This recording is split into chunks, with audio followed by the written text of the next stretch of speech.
మహాశివరాత్రి పర్వదినాన తెలిసి చేసినా, తెలియక చేసినా, పుణ్యాత్ములు చేసినా, పాపాత్ములు చేసినా, ఎవరు చేసినా శివరాత్రి రోజు ఫలితం దక్కుతుంది. అందుకు నిదర్శనం భార్యాపిల్లల కోసం ఒక వేటగాడు ఉదయాన్నే లెగిసి వేటకి వెళ్ళేవాడు. వేట కాసుకొని కూర్చున్నాడు. వేటకి వెళ్ళి ఈ వేట కాసుకొని కూర్చుంటే సాయంత్రం వరకు ఏది కూడా ఏట పారలేదు. సాయంత్రం చేసి ఈ ఒక సింహం వేట తిరుగుతుందట అడవంతాన. ఈ సింహం సాయంత్రం చేసి ఈ అడవిలోను తిరుగుతుందట.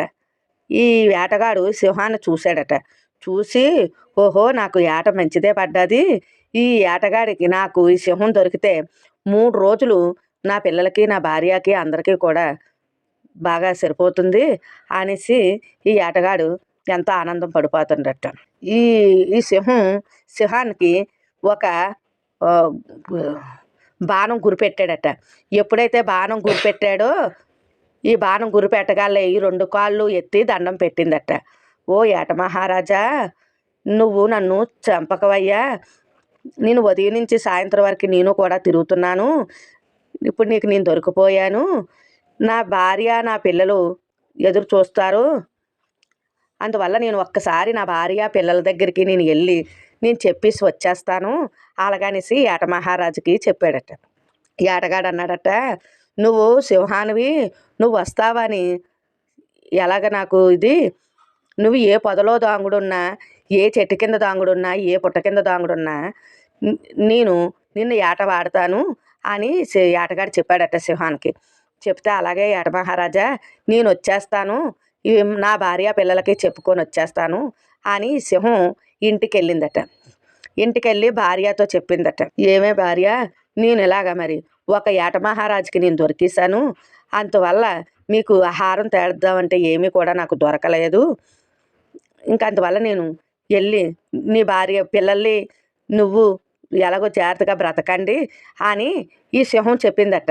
చెప్తే అప్పుడు ఈ భార్య అన్నదట, అదేంటి, నువ్వు లేని బ్రతుకు మాకెందుకు, మేము ఎలా బ్రతకగలము, వద్దు అలాగనేసి నేను కూడా వచ్చేస్తాను అని, భార్య నీతో పాటే నేను కూడా చనిపోతాను, ఆ ఏటగాడికి చిక్కుపోదాము అలాగనేసి ఈ సింహం వచ్చేస్తాను అన్నదట భార్య. అప్పుడు ఈ పిల్లలు ఇద్దరు ఆలకిచ్చి, తల్లిదండ్రులు లేని బ్రతుకు మాకెందుకు, మేము కూడా వచ్చేస్తాము అలాగని ఈ పిల్లలు 2 కూడా వచ్చేసాయట. ఈ తల్లి తండ్రి పిల్లలు ఇద్దరు నలుగురు కలిపి ఏటగాడి దగ్గరికి ముందుకెళ్ళి నిలబడ్డాయట. నిలబడితే, ఇగో నా కుటుంబం అంతా నీకు చిక్కుపోయాము, ఏటాడి పట్టుకెళ్ళిపో అలాగనేసి ఈ ఏటగాడి ముందుని నిలబడ్డాయట. నిలబడబోతుకి ఈ ఏటగాడికి ఇదేంటి, ఒక సింహం దొరుకుతుంది అనుకుంటే 4 సింహాలు నాకు దొరికాయి ఏంటి అలాగనేసి ఈ ఏటగాడు అనుకొని సాయంత్రం 7 అయిందట. ఈ శివరాత్రి తాలూక మహత్యం ఈ ఏటగాడికి జ్ఞానోదయం అయిందట. జ్ఞానోదయం అయ్యి, ఓహో, నేను మనిషిని, నాకు నోట్లో మాట ఉన్నవాడినే నేను మాట మీద నిలబడలేకపోయాను, ఈ నోరు లేని జీవులే నన్ను ఏటాడమని నలుగురు వచ్చి ఉండిపోయారు అలాగని ఈ ఏటగాడికి ఒక జ్ఞానోదయం అయిందట. ఈ శివమహత్యం తాలూక జ్ఞానోదయం ఎప్పుడైతే అయిందో ఈ ఏటగాడు అన్నాడట, ఏటాడడం మర్చిపోయి, ఓ సింహరాజా, నిన్ను క్షమించాను, మీరు వెళ్ళిపోండి అలాగనేసి ఈ సింహాన్ని పంపించాడట. పంపించేసి అప్పుడు ఒకేసారి ఈ వేటగాడికి ఏదో శివమహత్యం అతనికి జ్ఞానోదయం అయ్యి, నోరులేని జీవాలే నాకు బలిహాయి, మనిషిని నేను మాట వచ్చిన వాడిని అలాగని చాలా పొరపాటు, ఈ సింహాలు 4 కలిపి ఒక శివ సన్నిధిలోను ఉండిపోయట. ఈ ఏటగాడికి జ్ఞానోదయం అయిపోయి ఏటాడడం మర్చిపోయి పడవ నడపడం నేర్చుకున్నాడట. ఈ పడవ నడిపి అతనికి ఆ జన్మ అక్కడికి ధన్యమైందట. ఈ శివరాత్రి మహత్యం వల్ల ఈ పడవ నడుపుకొని బ్రతుకుతున్నాడట. ఈ సింహం భార్య పిల్లలు ఈ ఒక రోజంతా ఈ శివ సన్నిధిలో ఉండడం వల్ల మహత్యం కలిగిందట. ఈ ఏటగాడు ఎప్పుడైతే ఈ జన్మ అయిపోయిందో మళ్ళీ జన్మలోను ఓ గృహుడిగా జన్మ తీసుకున్నాడట.